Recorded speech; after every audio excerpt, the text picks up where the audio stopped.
இது வரைக்கும் திமுக சார்பில் பத்திரிகையாளர்கள் சந்திப்பை சந்திச்சிருக்கிறாங்க, அரசு சார்பில் பத்திரிகையாளர்கள் சந்திப்பில் சந்திச்சிருக்கிறாங்க.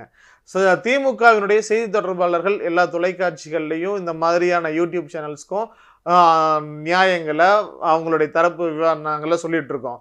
அதே போல பொதுவான பார்வை பார்க்கக்கூடிய அரசியல் விமர்சகர்கள், பத்திரிகையாளர்கள் அவர்களுடைய கருத்துக்களை அது திமுகவுக்கு ஆதரவாகவோ எதிராகவோ அவர்களுடைய கருத்துக்களை சொல்லியிருக்கிறாங்க. இந்த ஒட்டுமொத்த சம்பவத்துக்கும் காரணம் யாரு? இந்த விஜயனுடைய கட்சி.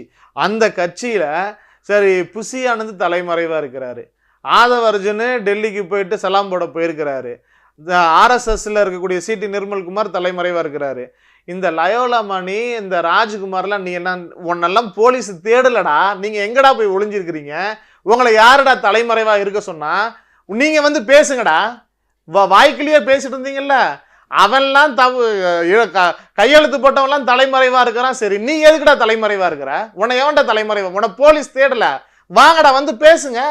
நீங்க வந்து பேசுங்கடா, வந்து பேசி நீங்க அந்த கொள்கை பரப்பு செயலாளர், துணை கொள்கை பரப்பு செயலாளர், இணை கொள்கை பரப்பு செயலாளர், உன்னால கொள்கை தான் பேச முடியல, செத்ததுக்கு எங்க அண்ணன் காரணம் இல்லைன்னாவது வந்து சொல்லுங்கடா. எதுக்குடா போய் ஓடி ஒளிஞ்சிருக்கிறீங்க?